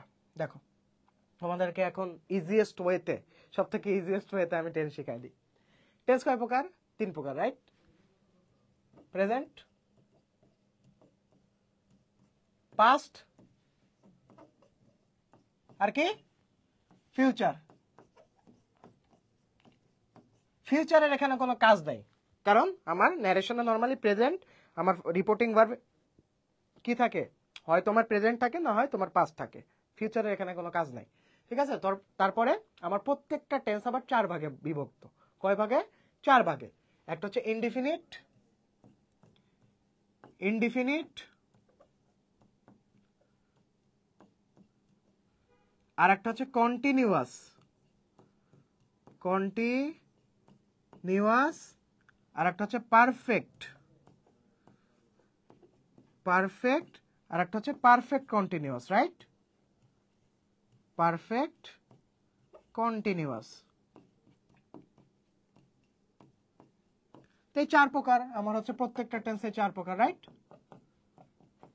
4 প্রকার তো তোমরা তো সবাই জানো। এই পাস্টটাও পাস্ট ইনডিফিনিট, পাস্ট কন্টিনিউয়াস, তারপরে past perfect, past perfect continuous. Same ভাবে future indefinite, future continuous, future perfect, future perfect continuous, right? এখন দেখো তোমার ভার্বের ফর্মটা কিভাবে কাজে লাগে। প্রেজেন্ট ইনডিফিনিট, হ্যাঁ, প্রেজেন্ট ইনডিফিনিট টেন্সে ভার্বের প্রেজেন্ট ফর্ম ইউজ হয়। কি ইউজ হয়? প্রেজেন্ট ফর্ম ইউজ হয়, অর্থাৎ V1 ফর্ম। কোন ফর্ম? এই যে ডাক নাম আমরা চিনছিলাম না, V1 form present form use হয়, ঠিক আছে? যেমন I write a letter today, এই যে আই রাইট এ লেটার, আমি একটি চিঠি লিখি, এটা নর্মাল একটা প্রেজেন্ট ইনডিফিনিট টেন্স, ঠিক আছে? তো প্রেজেন্ট ইনডিফিনিট টেন্সে আমার ভার্বের প্রেজেন্ট ফর্ম ইউজ হয়। তেমনি ভাবে পাস্ট ইনডিফিনিট টেন্সে ভার্বের পাস্ট ফর্ম ইউজ হয়, V2 হয়। গো এর বদলে কি দিছিলা? ওয়েন দিছিলা, মিলাচ্ছ এখন, পাস্ট ফর্ম ইউজ হয়। আর কন্টিনিউয়াসে আমি কি বলছিলাম? জেরান্ড, জেরান্ডের স্ট্রাকচার কি? ভার্বের সাথে আইএনজি যুক্ত হয়, অর্থাৎ কন্টিনিউয়াসে ভার্বের কোন ফর্ম বসে? V4 ফর্ম বসে। কোন ফর্ম? V4, ভার্বের সাথে আইএনজি যুক্ত হয়। এখন পার্থক্য কোথায়? পার্থক্য হচ্ছে প্রেজেন্টে অ্যামিজার বসে, অ্যামিজার। এখন বুঝতেছো তোমাকে কেন আমি অক্সিলারি ভার্ব শিখাইছি? অ্যামিজার প্লাস V4, অর্থাৎ অ্যামিজার প্লাস V4, অর্থাৎ জেরান্ড বসে। হ্যাঁ, তো আমি বলছিলাম যে auxiliary plus non finite verb সমান সমান কি ভার্ব? সমান সমান ফাইনাইট ভার্ব। আমি বলছিলাম একটা সেন্টেন্স গঠন করতে হলে মাস্ট তোমার ফাইনাইট ভার্ব লাগবে, বলিনি? কিছুক্ষণ আগে তো লেখাই দিছিলাম। দেখো, auxiliary plus non finite verb সমান সমান কি? Finite verb. এটা হচ্ছে প্রেজেন্ট কন্টিনিউয়াস টেন্স। বুঝতে পারছো? এখন দেখো আরো মজা, দেখো সেম জিনিস, এখানে V4 বসবে, এখানেও V4 বসবে, অর্থাৎ ভার্বের সাথে আইএনজি যুক্ত হবে কন্টিনিউয়াস টেন্সে। হ্যাঁ, I am going to college, এটা হচ্ছে present continuous tense. I were going to college, এটা কি? তোমার পাস্ট কন্টিনিউয়াস টেন্স। তো আমি কি বলছিলাম যে অ্যামিজার হচ্ছে প্রেজেন্টের ক্ষেত্রে, আর ওয়াজ বা ওয়ার হচ্ছে, সরি কি হলো, আবার সেম সমস্যা। আচ্ছা, তো চলে আসছি আমরা। অ্যামিজার হচ্ছে তোমার প্রেজেন্ট টেন্সের ক্ষেত্রে, আর ওয়াজ বা ওয়ার, ওয়াজ বা ওয়ার হচ্ছে তোমার পাস্ট টেন্সের ক্ষেত্রে। হ্যাঁ, অর্থাৎ প্রেজেন্ট কন্টিনিউয়াসে অ্যামিজারের সাথে V4 বলবে, অর্থাৎ ভার্বের সাথে আইএনজি যুক্ত হবে, আর পাস্ট কন্টিনিউয়াসে ওয়াজ ওয়ারের সাথে ভার্বের সাথে আইএনজি যুক্ত হবে। ক্লিয়ার? এখন দেখো পারফেক্ট, পারফেক্ট হচ্ছে নন ফাইনাইট ভার্বের V3 ফর্ম। কি লাগবে? কি লাগবে? নন ফাইনাইট ভার্বকে ফাইনাইট ভার্বে কনভার্ট করতে গেলে কি লাগবে বলো তো? এক্স্যাক্টলি কি লাগবে? অক্সিলারি ভার্ব লাগবে, বলিনি? বলছি। তো পারফেক্টে হচ্ছে হ্যাভ বা হ্যাজ ইউজ হয়, হ্যাভ বা হ্যাজ, হ্যাভ বা হ্যাজ প্লাস V3, হ্যাভ বা হ্যাজ প্লাস V3, অর্থাৎ past participle form. I have gone to the college, I have gone to the college. এই যে হ্যাভ, ফার্স্ট পার্সনের ক্ষেত্রে আমরা হ্যাভ বসাই, হ্যাঁ, ফার্স্ট এবং সেকেন্ড পার্সনের ক্ষেত্রে হ্যাভ বসাই, এবং থার্ড পার্সনের ক্ষেত্রে আমরা হ্যাজ বসাই। হ্যাঁ, তো হ্যাভ বা হ্যাজ প্লাস V3। তেমনি ভাবে পাস্ট পারফেক্টের ক্ষেত্রে সেম জিনিস, শুধু কি হ্যাড প্লাস V3। বুঝছো ভার্বের 5টা ফর্ম কেন শিখাইছি? বোঝা গেছে? এখন কাজে আসতেছে? আচ্ছা, আসো এখন perfect continuous tense. Perfect continuous tense তার মানে কি? এখানে পারফেক্ট টেন্সের কম্বিনেশন থাকবে প্লাস কি কন্টিনিউয়াস টেন্সের কম্বিনেশন থাকবে। এরা দুইজন যমজ ভাই, রাইট? তো যমজ ভাই দেখো এখানে দেখো কন্টিনিউয়াস যেহেতু থাকবে তার মানে আমার ভার্ব প্লাস আইএনজি থাকতেছে, ভার্ব প্লাস আইএনজি থাকতেছে, অর্থাৎ জেরান্ড থাকতেছে বা V4 থাকতেছে, রাইট? V4 থাকতেছে, V4 থাকতেছে। তারপরে আমার আর কি কি ক্রাইটেরিয়া আছে? Perfect, perfect. তো এখানে যেহেতু প্রেজেন্ট টেন্স আমরা শিখতেছি তাই এখানে কি হবে? হ্যাভ বা হ্যাভ অথবা হ্যাজ বিন বসবে, বিন, হ্যাভ বিন বা has been, same rules. First এবং সেকেন্ড পারসনের ক্ষেত্রে হ্যাভ বিন এবং থার্ড পারসনের ক্ষেত্রে তোমার হ্যাজ বিন বসবে, ভার্ব প্লাস আইএনজি বসবে। এখন এখানে প্রেজেন্ট পারফেক্ট কন্টিনিউয়াস টেন্সে দুইটা জিনিস আছে, সময় নির্দেশক, দুটো অ্যাডভার্বিয়াল আছে। দেখো কি সময় নির্দেশক জিনিসটা কি? একটা হচ্ছে সিন্স, হ্যাঁ, আর একটা হচ্ছে ফর। সিন্স আর একটা কি? ফর। সিন্স হচ্ছে সময়টা যদি নির্দিষ্ট থাকে, নির্দিষ্ট থাকে তাহলে সিন্স ইউজ করি, হ্যাঁ। যেমন তোমার আমি যদি সময়টা নির্দিষ্ট থাকে, I have been reading books, I have been reading books since 8 AM, 8 AM সময়টা নির্দিষ্ট করে দিলাম যে 8টা থেকেই আমি তোমার কি বই পড়ছি। I have been taking class since, since কি তোমাদের কয়টা থেকে শুরু করলাম? 7 PM, রাইট? তো এই যে 7 PM এর ক্ষেত্রে আমরা কি নির্দিষ্ট করে দিচ্ছি। আর ফর, ফর হচ্ছে অনির্দিষ্ট সময়ের ক্ষেত্রে আমরা ইউজ করি, অনির্দিষ্ট সময়টা যদি অনির্দিষ্ট থাকে তো সেক্ষেত্রে আমরা ফর ইউজ করি, হ্যাঁ। যেমন I have been taking class for 4 hours. এখন কোন 4 আওয়ার্স? শনিবারের, রবিবারের, মঙ্গলবারের, সকালের 4 আওয়ার্স, বিকালের না রাতের না সন্ধ্যার, কোন 4 আওয়ার্স? হ্যাঁ, তো এটা তো আমি নির্দিষ্ট করে বলিনি, অনির্দিষ্ট আছে, রাইট? তো এই যে অনির্দিষ্ট আছে এই জন্য আমরা ফর ইউজ করছি, বোঝা গেছে? তো সেম থিংস, হ্যাভ বা হ্যাজের বদলে শুধু কি হবে? পাস্টের ক্ষেত্রে হ্যাড হবে, কি হবে? হ্যাড বিন হবে, had been plus verb plus ING, right? তো স্ট্রাকচার ক্লিয়ার সবার? দেখি তোমার কমেন্টের কি অবস্থা, ক্লাসে আসো নাকি গেছো? আচ্ছা দেখো আবার একটু বুঝান, কি বুঝাবো ভাইয়া বলো তো, স্পেসিফিক করে বলো তো, কোনটা বুঝতে যাচ্ছ, কোনটা বুঝতে চাচ্ছ বলো। কে? জাহিদ হাসান, হ্যাঁ বলো কোনটা বুঝতে চাচ্ছ। ভাইয়া মডিফায়ার্স এর রুলস গুলা দিয়ে দেন। হ্যাঁ, মডিফায়ার্স এর রুলস এটা তো তোমার এসএসসির জন্য ক্লাস হচ্ছে, তো মডিফায়ার্স তো তোমার এইচএসসি তে দরকার হয়, এসএসসি তে তো তোমার মডিফায়ার্স নাই, তো মডিফায়ার্স এর জন্য আলাদা এইচএসসির জন্য ক্লাস হবে। আর আবার কবে লাইভে আসবো? লাইভ ক্লাস মূলত আমি ট্রাই করব প্রতি শুক্রবার নেওয়ার, আর সামনে রমজান, তো ওই অনুযায়ী তোমাদের প্রতি শুক্রবার 2টা করে লাইভ ক্লাস নেওয়ার ট্রাই করবো। হ্যাঁ, তোমরা বেশি বেশি করে ফ্রেন্ডের ইনভাইট দাও। এখানে কিন্তু যারা সায়েন্সের স্টুডেন্ট আছো, আর্টসের স্টুডেন্ট আছো, কমার্সের স্টুডেন্ট আছো, তোমরা 3 গ্রুপের স্টুডেন্টই উপকৃত হতে পারবা। তোমাদের ইংলিশের A to Z সবকিছু দেখবা লাইভ ক্লাসে ক্লিয়ার হয়ে গেছে, আর কোনো পেইড ক্লাসও লাগতেছে না তোমাদের।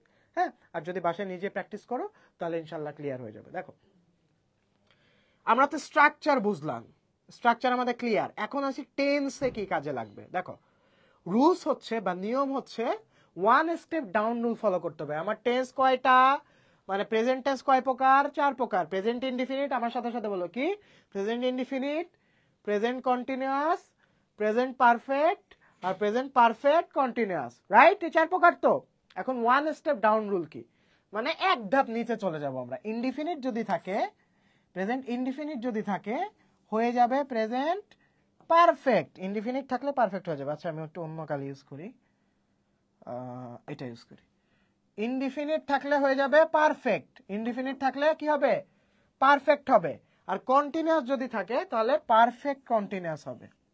কন্টিনিউয়াস যদি থাকে পারফেক্ট কন্টিনিউয়াস, অর্থাৎ এক স্টেপ ডাউন রুল। আমার সাথে সাথে করগুলো দেখো। প্রেজেন্ট ইনডিফিনিট, প্রথমটা কি? Present indefinite, present continuous, present perfect. দেখো এদিকে আসো, করের সাথে গুণ, আমার সাথে গুণ। Present perfect, present perfect continuous. তো প্রেজেন্ট যদি তোমার, প্রেজেন্ট যদি ইনডিফিনিট থাকে, কি থাকে? প্রেজেন্ট ইনডিফিনিট থাকলে প্রেজেন্ট পারফেক্ট হয়ে যাবে, প্রেজেন্ট পারফেক্ট থাকলে প্রেজেন্ট পারফেক্ট কন্টিনিউয়াস হয়ে যাবে। এখন দেখো এই দুইটার কি এক ধাপ পরে কিছু আছে? এই দুইটার কি এক ধাপ পরে কিছু আছে? প্রেজেন্ট পারফেক্টের পরে ক্যামেরার আঙ্গুলের আর কোনো কর আছে? নাই। তাহলে এই দুইটার কোনো চেঞ্জ হবে না, এই দুইটা যা আছে তাই কি থাকবে। বুঝা গেছে? তো 1 স্টেপ ডাউন রুল। আচ্ছা সরি সরি সরি, 1 মিনিট, তোমাদের একটু একটু ভুল হয়ে গেছে। এটা হচ্ছে এই যে 1 স্টেপ ডাউন রুলস, যেটা এই 1 স্টেপ ডাউন রুলসটা হচ্ছে পাস্টের ক্ষেত্রে, অর্থাৎ পাস্ট ইনডিফিনিট থাকলে পাস্ট পারফেক্ট এবং পাস্ট কন্টিনিউয়াস থাকলে পাস্ট পারফেক্ট কন্টিনিউয়াস। আর পাস্ট পারফেক্ট এবং পাস্ট পারফেক্ট কন্টিনিউয়াসের কোনো চেঞ্জ হয় না। হ্যাঁ, এটা হচ্ছে মানে পারফেক্টের ক্ষেত্রে, অর্থাৎ পাস্ট টেন্সের ক্ষেত্রে আমি যে রুলসটা বললাম, one step down rules, one step down, এই যে রুলসটা বললাম এটা পাস্টের ক্ষেত্রে, অর্থাৎ পাস্ট ইনডিফিনিট থাকলে পাস্ট পারফেক্ট হবে, পাস্ট কন্টিনিউয়াস থাকলে পাস্ট পারফেক্ট কন্টিনিউয়াস হয়ে যাবে। পাস্ট পারফেক্ট এবং পাস্ট পারফেক্ট কন্টিনিউয়াসের কোনো চেঞ্জ হবে না। এটা কিসের রুলস? পাস্টের রুলস। ওকে, তো পাস্টের ক্ষেত্রে যদি তুমি দেখো যে তোমার কোটেশনের মধ্যে অর্থাৎ ডিরেক্ট স্পিচের মধ্যে তোমার পাস্ট ইনডিফিনিট আছে, তাহলে সেটা হয়ে যাবে পাস্ট পারফেক্ট। যদি দেখো যে পাস্ট কন্টিনিউয়াস আছে, সেটা হয়ে যাবে পাস্ট পারফেক্ট কন্টিনিউয়াস, অর্থাৎ ইনডিরেক্ট স্পিচে কনভার্ট করার সময় পাস্ট পারফেক্ট কন্টিনিউয়াস দিবা। বোঝা গেছে? তেমনি ভাবে তোমার যদি প্রেজেন্ট থাকে, হ্যাঁ, প্রেজেন্টের ক্ষেত্রে সব পাস্টে কনভার্ট হয়ে যাবে, অর্থাৎ প্রেজেন্টের ক্ষেত্রে এদিক হবে, এদিক ওয়ান স্টেপ ডাউন না, এদিক হবে। অর্থাৎ প্রেজেন্ট ইনডিফিনিট থাকলে পাস্ট ইনডিফিনিট, আমার সাথে সাথে বলো, প্রেজেন্ট ইনডিফিনিট থাকলে পাস্ট ইনডিফিনিট, প্রেজেন্ট কন্টিনিউয়াস থাকলে পাস্ট কন্টিনিউয়াস, প্রেজেন্ট পারফেক্ট থাকলে past perfect, present perfect continuous থাকলে পাস্ট পারফেক্ট কন্টিনিউয়াস। বোঝা গেছে? প্রেজেন্ট থেকে পাস্টে কনভার্ট করতে হবে হচ্ছে ইনডিরেক্ট স্পিচে, আর পাস্টের ক্ষেত্রে one step down rules follow করতে হবে। এটা একটু খাতায় নোট করে নাও। হ্যাঁ, আমি তখন একটু স্লিপ অফ টাং হয়েছে, একটু ভুলে গেছিলাম। সেটা হচ্ছে কি, পাস্টের ক্ষেত্রে তোমার ওয়ান স্টেপ ডাউন রুল, আর প্রেজেন্ট গুলা সব কি হয়ে যাবে, পাস্ট হয়ে যাবে। এখন আসো আমরা অ্যাপ্লাই চলে যাই। আসো দ্রুত চলো আমরা অ্যাপ্লাই চলে যাই। দেখো ফার্স্ট একটা সেন্টেন্স লিখছিলাম না, যে শামসু টোল মি দ্যাট, হ্যাঁ, হি রাইট এ লেটার, তার মানে কি প্রেজেন্ট ইনডিফিনিট আছে, কি হয়ে যাবে, পাস্ট ইনডিফিনিট হয়ে যাবে। রাইটটা কি হয়ে যাবে, রোট হয়ে যাবে। হি রোট এ লেটার। দিস ডেটা কি হয়ে যাবে, টুডেটা কি হয়ে যাবে, দ্যাট ডে হয়ে যাবে, টুডেটা হয়ে যাবে দ্যাট ডে। বোঝা গেছে? টেন্সের অ্যাপ্লাইটা বুঝছো? এটা হচ্ছে 4 নাম্বার। এই যে রাইট এ লেটার, এতটুকু হচ্ছে তোমার 4 নাম্বার, অর্থাৎ টেন্সের পরিবর্তন। বোঝা গেছে? এখন আমরা ডাইরেক্ট একটা ন্যারেশন প্র্যাকটিস করে দেখব। তোমরা কি সবাই আসো না গেছো? আসো আমরা এখন ন্যারেশন আমরা প্র্যাকটিস করব। তারপর দেখো আরো কিছু জিনিস আছে ইনডিরেক্ট স্পিচে কনভার্ট করার জন্য। আমার তোমার যে প্যাসেজ ন্যারেশন আছে, প্যাসেজ ন্যারেশনে এক্সট্রা কিছু জিনিস তোমাকে মাথায় রাখতে হবে। এটা হচ্ছে, যদি গুড মর্নিং থাকে তাহলে অবশ্যই ইউজ করবা যে wished good morning, good bye থাকলে বেড গুড নাইট দিবা, থ্যাংক ইউ থাকলে থ্যাঙ্কড ইউজ করবা, কনগ্রাচুলেশনস থাকলে কনগ্রাচুলেটেড লিখবা। হ্যাঁ, ইয়েস বা নো থাকলে রিপ্লাইড ইন দ্য অ্যাফার্মেটিভ অথবা রিপ্লাইড ইন দ্য নেগেটিভ দিবা। এটা ইম্পর্টেন্ট, এটা মাথায় রাখো। ইয়েস নোটা প্রায় আসে। হ্যাঁ, what about you, wanted to know দিবা, এটা আসে না বেশি। বাই আল্লাহ বা বাই গড থাকলে সোয়ার বা সোর বাই আল্লাহ, হ্যাঁ, বা সোর বাই গড, এটা আসবে। এই টাইপের 5 আসে বেশি, 7 আসে, ফ্রিকোয়েন্টলি আসে। প্যাসেজ ন্যারেশনের ক্ষেত্রে এই কয়েকটা জিনিস তোমার মনে রাখতে হবে। দেখো, some things needed to remember solving passage narration. Passage narration করার সময় কিছু জিনিস তোমার মনে রাখা প্রয়োজন। কি কি জিনিস চলো দেখে নিই। When sentence of the same kind occur consecutively, অর্থাৎ একই টাইপের বাক্য যখন বারবার আসে, in the reported speech, হ্যাঁ, রিপোর্টেড স্পিচে যখন একই টাইপের বাক্য বারবার আসে, we have to use added that, অর্থাৎ প্রথমবার, অর্থাৎ একই বক্তা, বক্তা কয়জন, একজন বক্তার যদি পরপর 2টা বা 3টা স্পিচ থাকে বা বক্তব্য থাকে, তাহলে আমরা অ্যাডেড দ্যাট দিব, তারপরে অলসো অ্যাডেড দ্যাট দিব, তারপরে একদম লাস্টে কি দিব, ফার্দার অ্যাডেড দ্যাট দিব। হ্যাঁ, added that, also added that, এবং লাস্টে কি, ফার্দার অ্যাডেড দ্যাট। তেমনি ভাবে some varieties of verbs such as sigh, groan, retort, murmur, হ্যাঁ, মারমার মানে কি, গজগজ করা, হ্যাঁ, রিটর্টেড মানে গর্জন করে ওঠা, এরকম we used in the direct speech and we have to keep them as they are। মানে কিছু কিছু ভার্ব আছে যেগুলো ডাইরেক্ট স্পিচে দেওয়া থাকে, ওগুলো আমাদের আর চেঞ্জ করার দরকার নেই। হ্যাঁ, যেমন কি কি থাকতে পারে, সাই, হ্যাঁ, রিটর্ট, মারমার, তারপর কি, গ্রোন, হ্যাঁ, এই টাইপের ওয়ার্ড অফ এক্সপ্রেশন যদি থাকে বা ভার্ব যদি থাকে, তাহলে আমার চেঞ্জ করার কোনো দরকার আছে, দরকার নাই। আসো আমরা নেক্সট এখন সলভে চলে যাই। দেখো দেখো এখন তোমরা ট্রাই করো, আমার সাথে সাথে ট্রাই করো।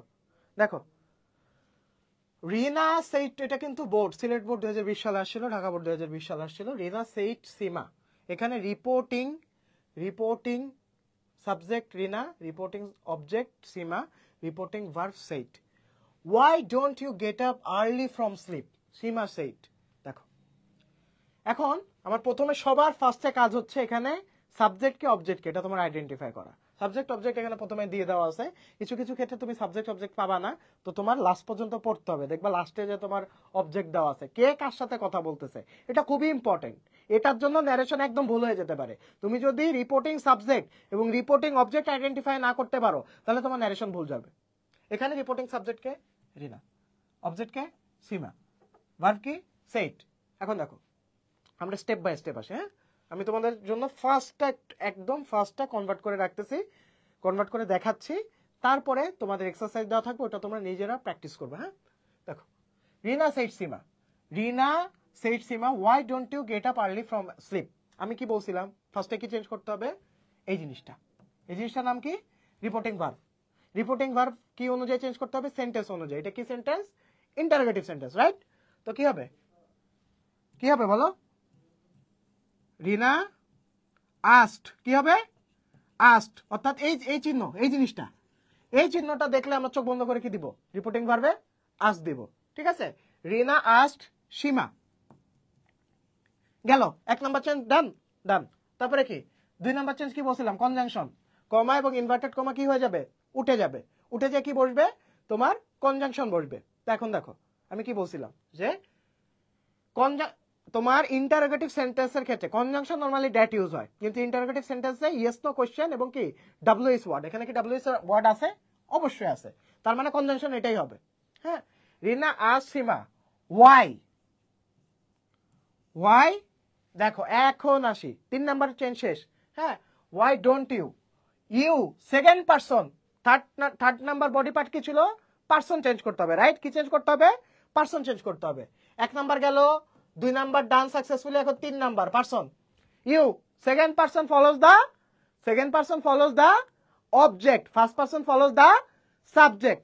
অবজেক্ট কে এখানে, অবজেক্ট হচ্ছে সীমা।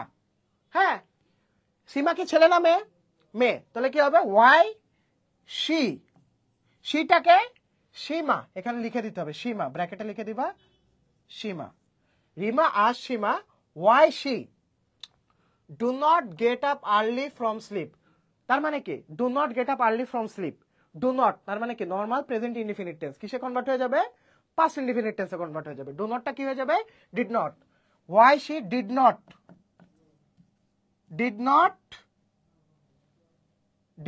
Get up. দেখো এখানে ভালো মতো খেয়াল করো, তোমরা ম্যাক্সিমাম এখানে গট দিয়ে আসবা, গট দিবা না। যদি আগে ডিড ইউজ করো, পরবর্তীতে ভার্বের বেস ফর্মটাই থাকবে, এটা সবসময় মাথায় রাখবা। এখানে যদি ডিড ইউজ করো, তাহলে পরবর্তীতে তার গেটটাকে গট করার কোনো প্রয়োজন নাই। Why she did not get up early from sleep. এই সেন্টেন্সটা কারো কোনো সমস্যা আছে, বলো দ্রুত বলো। এই সেন্টেন্সটা কারো কোনো সমস্যা আছে, এই সেন্টেন্সটা কারো কোনো প্রবলেম আছে? এই সেন্টেন্সটায় যদি প্রবলেম না থাকে তাহলে ইয়েস বলো বা ডান বলো। এই সেন্টেন্সটা যদি প্রবলেম না থাকে তাহলে ইয়েস বলো বা ডান বলো। দ্রুত বলো, দ্রুত বলো। আচ্ছা, এখানে কমেন্ট লোড হতে মোস্ট প্রবাবলি একটু সময় নেয়। আমি ধরে নিচ্ছি তোমাদের প্রবলেম নাই, কারো বুঝতে কোনো সমস্যা হয়নি। যদি ফার্দার কারো কোনো প্রবলেম থাকে কমেন্ট করে রাখবা, আমি পরবর্তীতে ইনশাল্লাহ তোমার কমেন্টে রিপ্লাই দিব। হ্যাঁ, কারোটা বাদ যাবে না। Okay, done, nice, very good. দেখো Sima said it is tough for me to leave bed early. Sima reply দিল। তো দেখো প্যাসেজ ন্যারেশনের ক্ষেত্রে যখন কোনো জিনিস রিপ্লাই দিবে, তখন সীমা রিপ্লাইড দ্যাট, এটা হবে। হ্যাঁ, Sima replied that it is tough. হ্যাঁ, আমি তোমাকে মুখে মুখে বলতেছি। হ্যাঁ, এখন লিখে তো তোমার করা অনেক ঝামেলা। দেখো Sima replied that, Sima reply করছে, রিপ্লাইড দ্যাট কনজাংশন ইউজ হয়েছে, যেহেতু একটা normal assertive sentence, right? Sima replied that ইটটা ইটি থাকবে। থার্ড পারসন হ্যাজ কি, নো চেঞ্জ। কি বলছিলাম, first person follows the subject, second person follows the object এবং third person has no change. ইটটা কি পারসন, ইটটা হচ্ছে থার্ড পারসন, ইটটা কি পারসন, থার্ড পারসন। এটার কি কোনো চেঞ্জ হবে না। তো যেহেতু হবে না, ইটটাকে ইটের মতো ছেড়ে দাও, বসায় দাও। তাহলে Sima replied that it is tough, it is আছে, তার মানে কি প্রেজেন্ট ইনডিফিনিট, প্রেজেন্টটা কি হয়ে যাবে, পাস্ট হয়ে যাবে। তো ইজটা কি হয়ে যাবে, ওয়াজ হয়ে যাবে। ইটটা কি হয়ে যাবে, ওয়াজ হয়ে যাবে। অর্থাৎ Sima replied that it was tough for me. এই যে দেখো তোমাদের পার্সনের চেঞ্জটা আবার চলে আসতেছে, মি মানে কি আমাকে। এটা কোন প্রোনাউন বলছিলাম, সাবজেক্টিভ নাকি অবজেক্টিভ? Objective pronoun. আমি কি বলছিলাম, অবজেক্টিভ প্রোনাউন চেনার উপায় কি, লাস্টে বাংলা করলে কে যুক্ত থাকবে, কি কে, মি মানে কি আমাকে, মি মানে কি আমাকে, ঠিক আছে। তাহলে Sima replied that it was tough for her হবে, হার মানে কি তাকে, হার মানে কি তাকে, it was tough for her to leave bed early. বুঝা গেছে? বুঝতে পারছো কি তোমরা, বুঝতে পারতেছো? দেখি তোমাদের রেসপন্স নাই কেন। বুঝতে পারলে ইয়েস লেখো, বুঝতে পারলে ইয়েস লেখো। বুঝতে পারছো? আচ্ছা, ভেরি গুড। তারপরে দেখো এই দুইটা সেন্টেন্স ডান, দেখো মিলে কিনা। তারপরে দেখো অ্যালাস হাই it is a bad habit সে জিনা। দেখো এতটুক, এটা কি সেন্টেন্স, কি সেন্টেন্স। আমি কি বলছিলাম, এই জিনিসটা দেখলে কি দিবা, চোখ বন্ধ করে কি দিবা, এই জিনিসটা কি দিবা বলো, এটা হচ্ছে এক্সক্লেমেশন মার্ক, তার মানে এটা এক্সক্লেমেটরি সেন্টেন্স, রাইট? তো এক্সক্লেমেটরি সেন্টেন্সে কি ইউজ করতে হয় বলো? Exclaimed with joy. এখানে কি জয় ইউজ করছে? না, এখানে সে দীর্ঘশ্বাস ফেলাইছে। এক্সক্লেমড উইথ সরো বা এক্সক্লেমড উইথ গ্রিফ হবে, রাইট? হ্যাঁ, তাহলে কে এক্সক্লেম উইথ গ্রিফ কইছে? রিনা। রিনা এক্সক্লেম উইথ সরো বা এক্সক্লেম উইথ গ্রিফ। দেখো আমি যে অ্যান্সারটা বলতেছি এটা তোমার একদম গ্রামাটিক্যাল অ্যান্সার, এটার সাথে হুবহু অ্যান্সার ম্যাচ নাও করতে পারে, তবে যে স্ট্রাকচার বলতেছি ওটা মাস্ট সেম থাকবে। ওকে, দেখো Rina exclaimed with sorrow that, Rina exclaimed with sorrow বা exclaimed with grief that it was a bad habit. Same ভাবে ইটের কোনো পরিবর্তন হবে, কারণ কি ইটটা third person, third person has no change. It is, ইজটা হয়ে যাবে কি ওয়াজ, ইট ওয়াজ এ ব্যাড হ্যাবিট। তারপরে দেখো if you leave bed early you can enjoy sound health. আমি কি বলছিলাম, যদি একই বক্তার বারবার বক্তব্য থাকে তাহলে কি অ্যাডেড দ্যাট হবে, প্রথমটা অ্যাডেড দ্যাট হবে। হ্যাঁ, তো অ্যাডেড দ্যাট, এটা তো একটা করলাম, it was a bad habit and added that, and added that.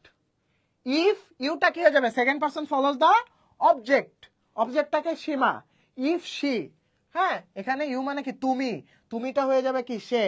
If she leave, লিভটা কি হবে, লিভ হচ্ছে ত্যাগ করা, লিভের পার্সন কি left. If she left bed early she ক্যানটা হয়ে যাবে কুড, ক্যানটা কি হয়ে যাবে could, she could enjoy sound health. হ্যাঁ, তারপরে দেখো ফলো মাই অ্যাডভাইস, আমার অ্যাডভাইস ফলো করে, এটা কি সেন্টেন্স বলো তো, ইম্পারেটিভ সেন্টেন্স, রাইট? এটা বুঝতে পারছো যে অর্ডার সামথিং বোঝাচ্ছে, আমার অ্যাডভাইস ফলো করে বা আমার অ্যাডভাইস ফলো করো। হ্যাঁ, এটা অর্ডার টাইপ বোঝাচ্ছে যে আমার নির্দেশনা অনুসরণ, আমার উপদেশ মানো। হ্যাঁ, ফলো মাই অ্যাডভাইস। তাহলে follow my advice and all sided that তো দিলাম, এটা হচ্ছে অল সাইডেড দ্যাট গেল। হ্যাঁ, and added that, added that if she left bed early she can if she left bed early she could enjoy sound health. হ্যাঁ, and she further হ্যাঁ she further ordered imperative sentence কি use হয়, কনজাংশনে to use হয়, কি বলছিলাম to use হয়।